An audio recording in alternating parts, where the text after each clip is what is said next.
Hello everyone, welcome to the fourth video. और इस video में हम बात करेंगे कि हम अपने डाटा को कैसे इंपोर्ट करने वाले हैं कोलैब पे, और हम अपना सैम्पल डाटा भी देखेंगे और हमारा डाटा एक्चुअली में है क्या, तो उसको हम देखेंगे। So let's start with the example. और उसके लिए ये मेरे पास गूगल कोलैब की शीट है, तो actually not this one. Okay, so I will start with this one. तो पहला काम जो मैं करूँगा वो मैं करूँगा अपना डाटा इंपोर्ट। तो मेरे पास फाइल है।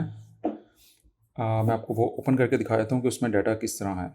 मेरे पास एक CSV फाइल है, उसमें कुछ इस तरह डाटा है जिसमें कुछ कंट्रीज़ हैं, देन एज है, देन सैलरी है, और देन आगे उनका रिजल्ट्स है। लाइक अगर ये कंट्री था और ये एज थी बंदे की, और दिस वाज हिज सैलरी, तो उसने परचेज किया कोई चीज़ के नहीं की। तो बेस्ड ऑन दिस डाटा हम इस डाटा सेट को यूज़ करेंगे अपनी फर्स्ट डाटा प्री प्रोसेसिंग की वीडियोस के लिए। So let's start. तो पहली चीज़ है अपने डाटा को इंपोर्ट कैसे करना है। इसके लिए ये ऑप्शन है, इस पर आप क्लिक करोगे और ओके, सो ये क्लिक हो गया। ये पहली ऑप्शन आपके पास आएगी, upload to a session storage. इस पर क्लिक करूँगा मैं और मैं यहाँ पे आया और ये मैंने अपना इसको अपलोड कर दिया। ओके, अच्छा ये अपलोड हो गया। अब मैं यहाँ पे मेरे पास फाइल आ गई है। ओके, सो मैं यहाँ पे कोड ब्लॉक बनाऊँगा और उसके अंदर मैं सबसे पहले कुछ लाइब्रेरीज़, बेसिक लाइब्रेरीज़ जो हम यूज़ करेंगे वो इंपोर्ट करता हूँ। उसमें पहली है पांडास।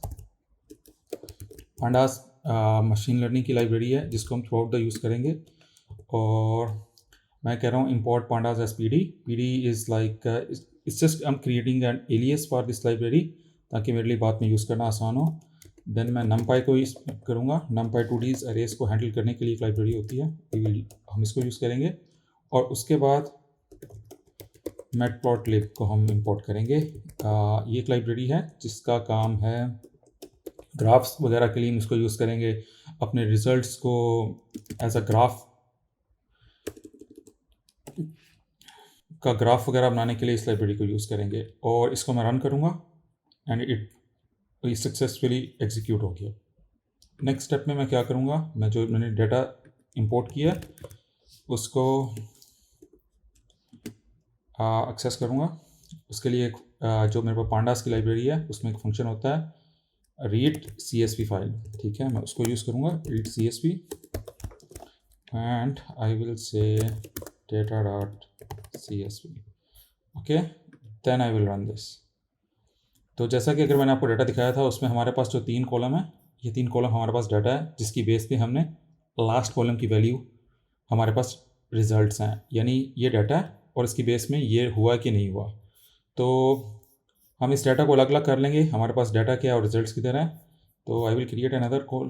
तो सबसे पहले मैं अपने डाटा को, जो मेरे पास फीचर कॉलम्स हैं उनको, ऐसा डाटा जिसकी बेस पे हमें डिसीजन लेना होता है उसे हम फीचर कॉलम कहते हैं।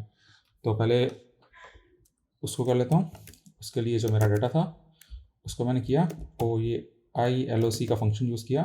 2D अरेज फंक्शन होता है जिसके तहत आप 2D अरेज की वैल्यूज़ को एक्सेस कर सकते हो। मैं ये यूज़ करूँगा। इसमें जो पहली वैल्यू होती है वो आपकी रो को रेफरेंस करती है, सेकंड कॉलम को। और ये कॉलन का मतलब होता है आप यहाँ पे स्टार्टिंग से एंड देते हो, और अगर आप कुछ भी ना प्रोवाइड करो तो दैट मीन्स कि आप सारी रोज़ को एक्सेस कर रहे हो। Okay, start to end. और सेकंड जो कॉलम का होता है वहाँ पे मैंने जब ये लगाया, तो क्योंकि मुझे लास्ट कॉलम नहीं चाहिए तो मैं पहले कॉलम से स्टार्ट किया। तो मैं कॉलम से लेफ्ट साइड पे कोई भी कुछ भी नहीं दूंगा, और राइट साइड पे मैं -1 दूंगा। -1 का मतलब ये होता है कि लास्ट से एक निकाल दो और बाकी सारा डाटा फैच करके ले आओ। Then I will call this, और सॉरी, देन हम वैल्यूज़ को प्रिंट करवाते हैं यहाँ पे और देखते हैं कि हमारा डाटा आ रहा है कि नहीं। ओके, सो ये हमारा डाटा एज ए 2D अरे इंपोर्ट हो गया। हमारे पास सेम डाटा जो यहाँ पे आ रहा है, exactly same data last column के अलावा यहाँ पे आ गया। अब मैं लास्ट कॉलम को भी इसी तरह एक अलग वेरिएबल में रख लेता हूँ, सेम फंक्शन यूज़ करूँगा। अगेन मुझे सारी रोज़ चाहिए, तो सारी रोज़, बट नाउ मुझे सिर्फ लास्ट कॉलम चाहिए। तो मैं एग्जैक्टली लास्ट कॉलम का -1 से रेफ़र करूँगा और मैं ऐसे उसकी वैल्यूज़ को फैच कर लूँगा।